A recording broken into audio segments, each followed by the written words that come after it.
Hello, welcome to the video lecturette entitled Competitive Analysis and Positioning, Industry Analysis.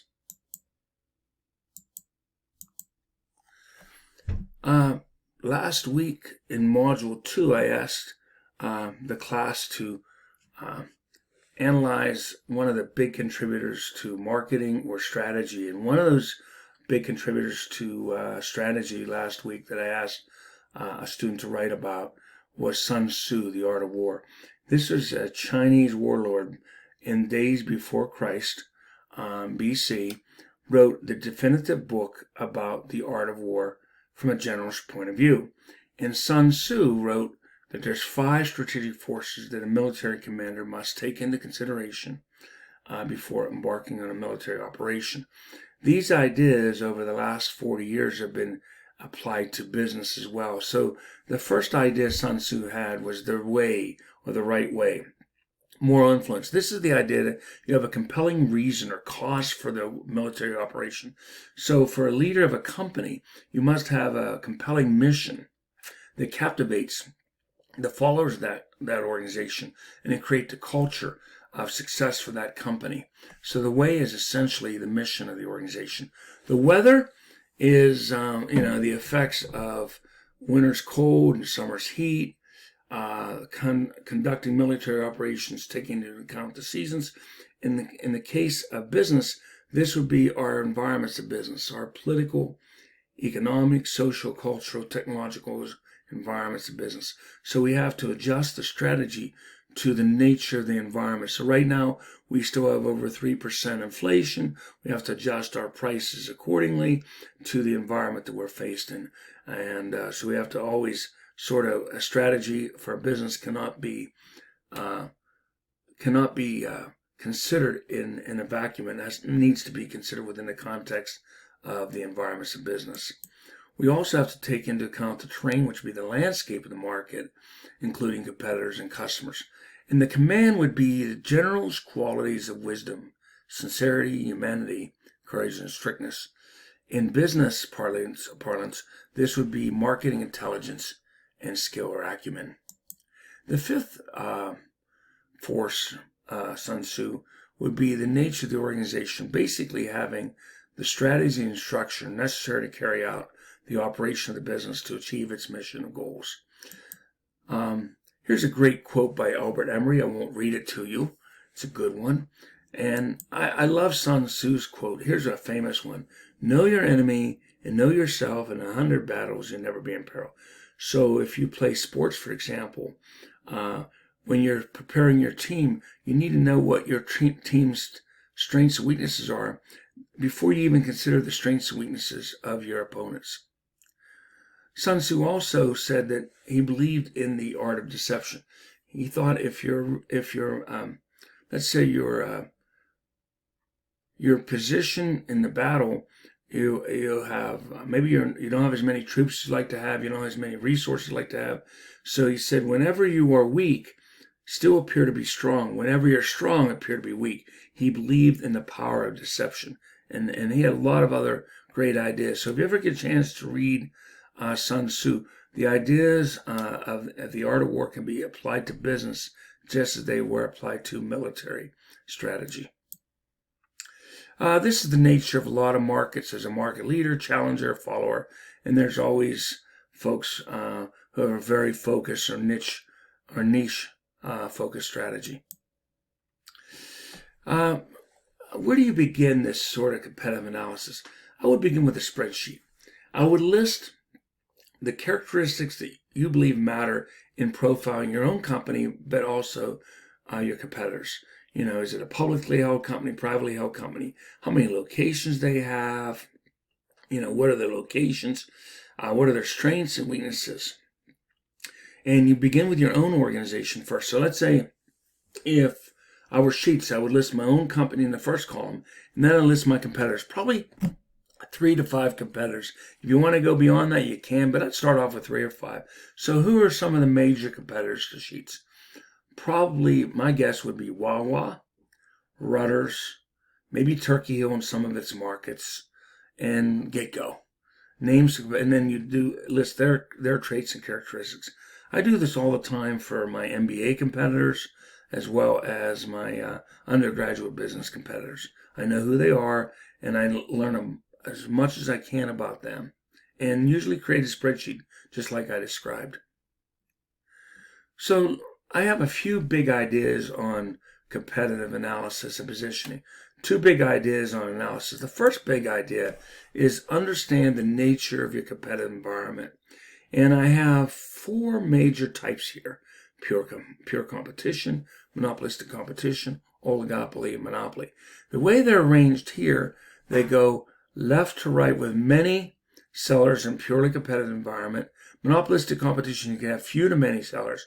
Oligopoly, usually a few sellers, and monopoly, one. So over in the left-hand side, purely competitive environment, that's where you have many sellers. Monopolistic competition, again, few to many.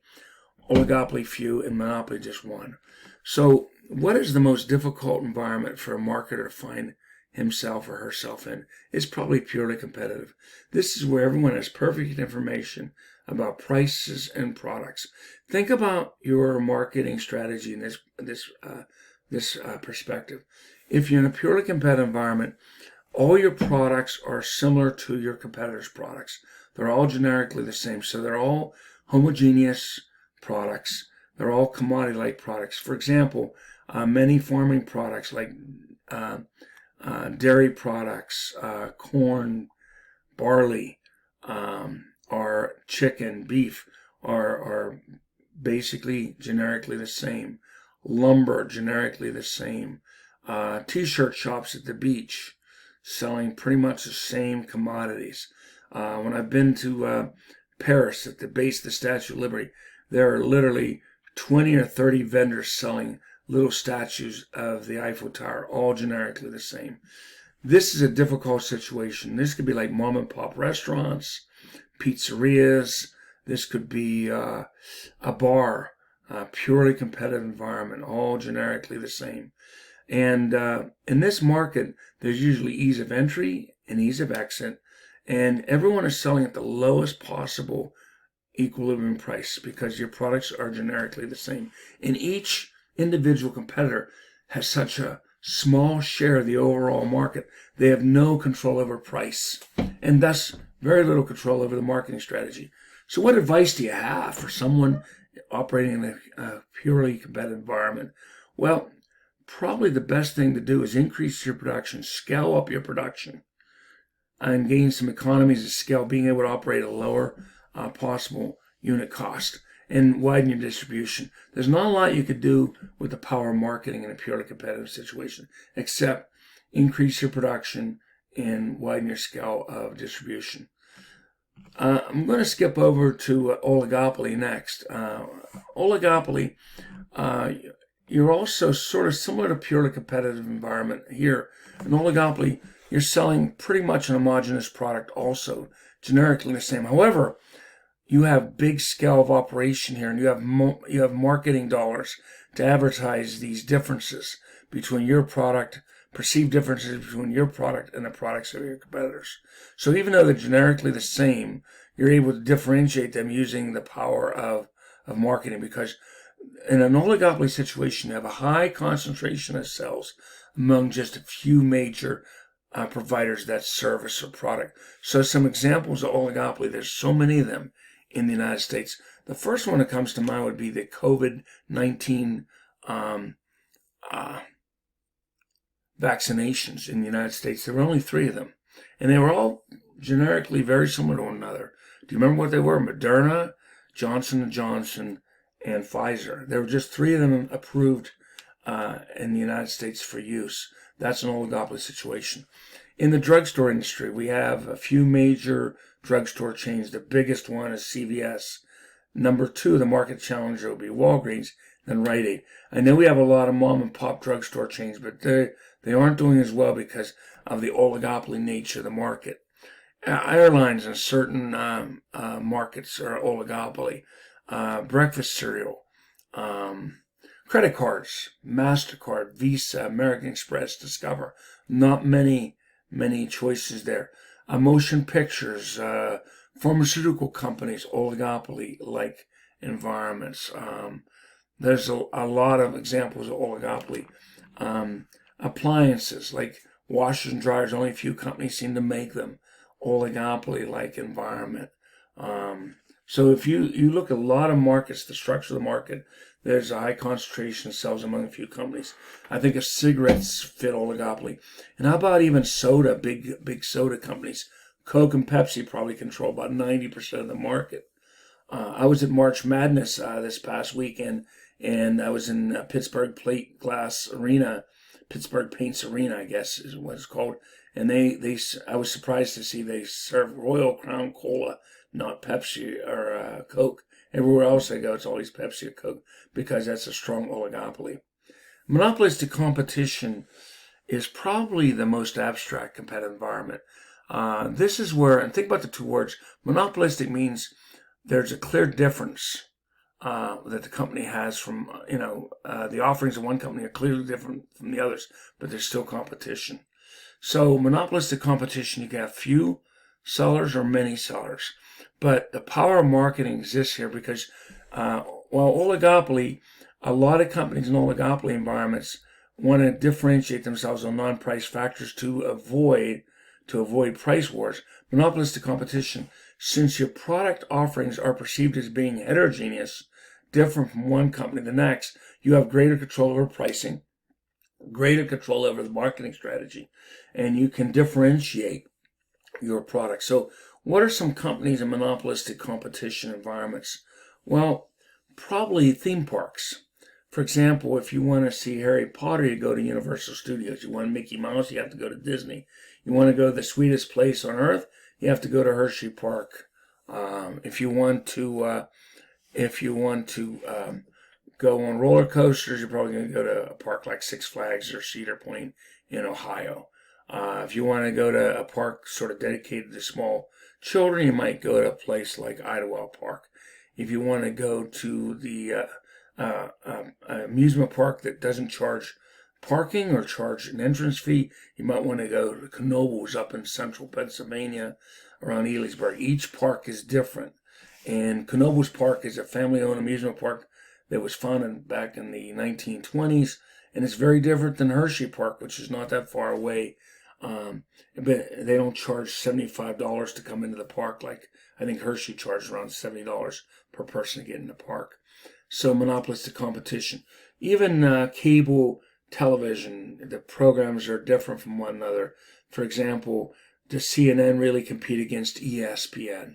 One's a news channel, the other one's a sports channel. Does Nickelodeon really compete against Lifetime?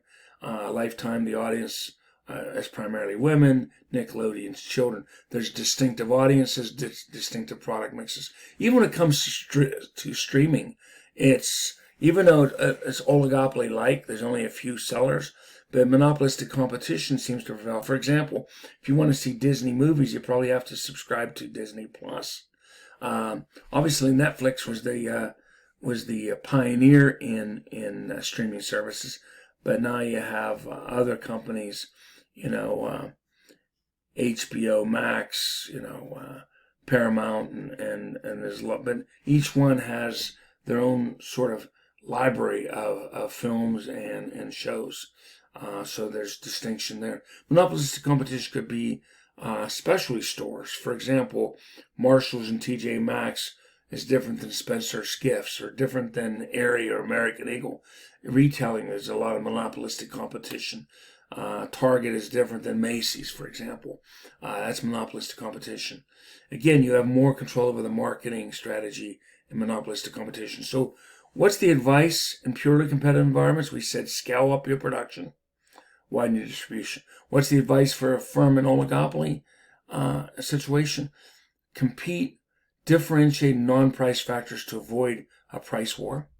And monopolistic competition, differentiate in ways that matters to your target markets. The last one is monopoly. Monopoly means you only have one provider of that service. It could be government-sanctioned monopolies, such as the PA liquor stores or the Pennsylvania Lottery. There are companies that are monopoly-like. For example, my cable company, If I want a cable company, there's only one cable company I have access to. Or if I fly out of the Johnstown airport, there's only one commercial airline that serves the airport, and so I have to use it or not fly out of Johnstown. So these are the 4 types of competitive environments. I do have some detailed notes inside the module you might want to check out on these 4 types of competitive environments. You also can have a combination of these. You can have monopolistic competition approaching an oligopoly, or oligopoly approaching monopolistic competition. When I think of streaming services, I think of monopolistic competition. There are elements of monopolistic competition, oligopoly inserted in that market.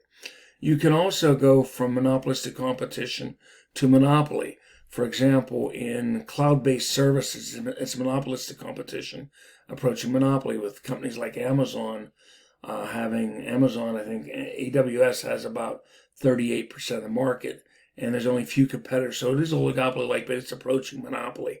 As I'm talking about companies that have cloud-based services.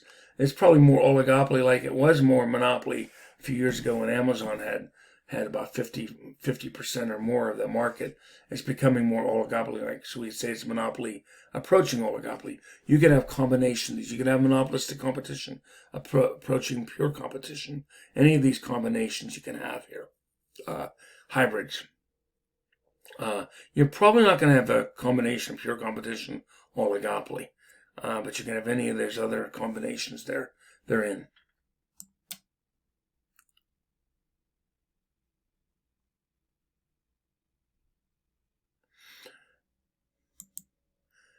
You can notice in this next slide, I flipped them around a little bit. I put monopolistic competition.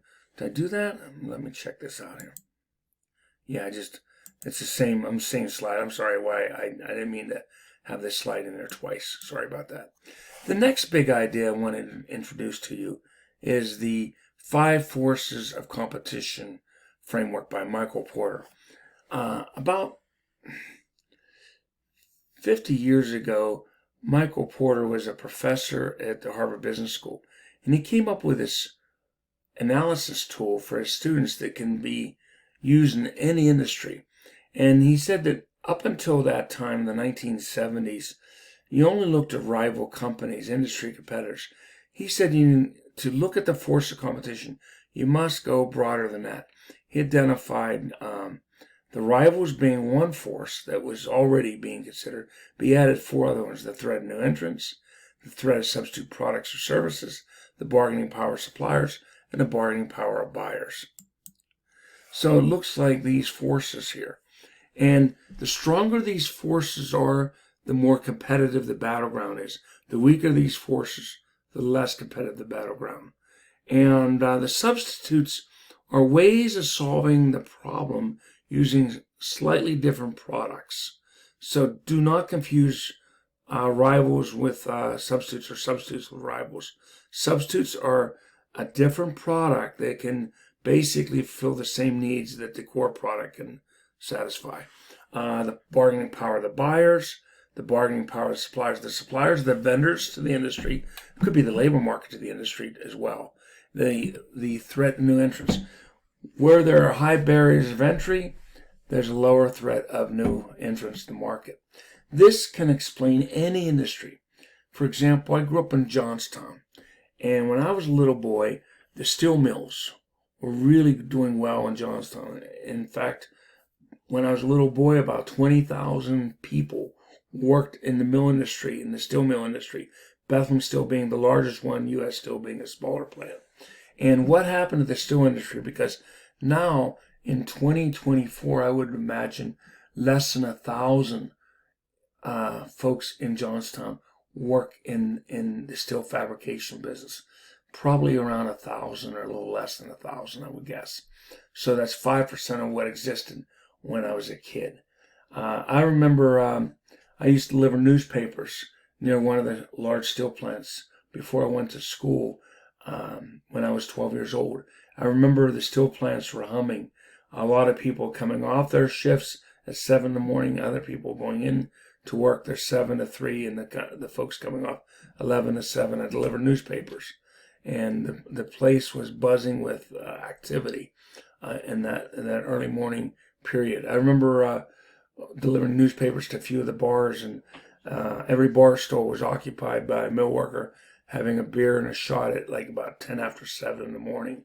What happened to those days? Well, the U.S. steel industry declined because of these 5 forces.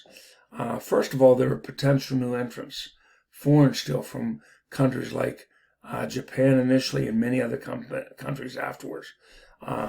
Japanese steel, the government of Japan was subsidizing the steelmaking industry there, and they were able to sell steel here in the United States for cheaper than we can manufacture ourselves. So we had potential entrants, foreign-made steel coming into the U.S. market.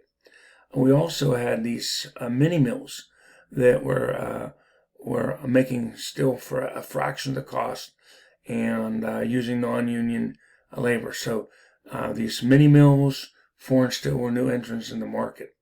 The suppliers of the steel industry, where they didn't have a lot of power. These are the raw materials necessary for steel making: coal, iron ore, and a lot of the steel companies like Bethlehem Steel, they practiced backward vertical integration. They bought their own coal mines, they bought their own iron ore mines, and they're able to produce their own products. They self-supplied themselves.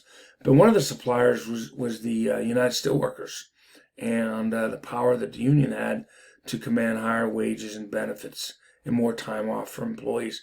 So that was the bargaining power supply. The United Steelworkers Union was a powerful supplier to labor. As they bargained in good faith with companies to establish wages and benefits for employees. The buyers, for a while, didn't have much choice, so they were stuck at whatever the going price for steel was, a ton of steel was. Although Henry Ford, back in the days of the Model T, he threatened to start making his own steel, and he even experimented with creating his own steel manufacturing plant. And what are the substitutes to steel? Well, over the years, we added new substitutes to steel. There were breakthroughs in plastics, aluminum, ceramics, other building materials that could be used as substitutes to steel. So if you look at these 5 forces, the United Steelworkers was a very powerful supplier of labor to the steel industry. The potential entrants, foreign steel that could be sold here for a fraction of the price that steel could be made for within the United States, and also smaller steel plants, mini mills, using non-union labor, or basically able to work cheaper or produce steel for a lower price. And substitutes, plastics, aluminum, ceramics, became substitute building components. So the buyers now had more control over things in terms of they had more choices. So the power of these 5 forces, the rivals were Bethlehem Steel, U.S. Steel, Republic Steel, LTV. It was an oligopoly situation. The rivalry did not cause the demise of the steel industry. It was the potential new entrants and the substitutes and the suppliers. We can also look at professional sports let's look at Major League Baseball, the NFL, the NBA. If you look at the leagues, let's say the NFL, not individual teams, the NFL really doesn't have any competitors. And how hard would it be to create a rival league to the NFL? I mean, I know you have the XFL, you've had some other sort of professional football leagues, but they don't even try to challenge the NFL head on. So the threat of potential entrance into professional sports, very low risk. In my lifetime, the only time there was ever any formidable potential entrant into the marketplace was the American Basketball Association back in the 60s and 70s. It was a rival league to the National Basketball Association League, and they signed some of the greatest players to ever play the game. Julius Erving, George Gervin, Dan Issel, some of the most prolific college players in the country, ended up playing in this ABA league with the red, white, and blue ball. They pioneer, a lot of times new entrants, they'll pioneer new features of the product. They added a 3-point line. They had a 24-second shot clock. that made the game more exciting. The NBA eventually merged them out of business in the mid-1970s. So today, the Indiana Pacers, the Brooklyn Nets, the Dallas Mavericks, that used to be formerly ABA league teams, so they merged into one league. So it's really hard to start a professional league to rival our traditional Big Four leagues, the NHL, the Major League Baseball league, and then the NFL and the NBA. There are substitutes. Going to college games is a substitute. Watching movies, watching Netflix is a substitute. A lot of substitutes. The suppliers would be the agents, and I guess in the NFL, you could say the colleges are suppliers.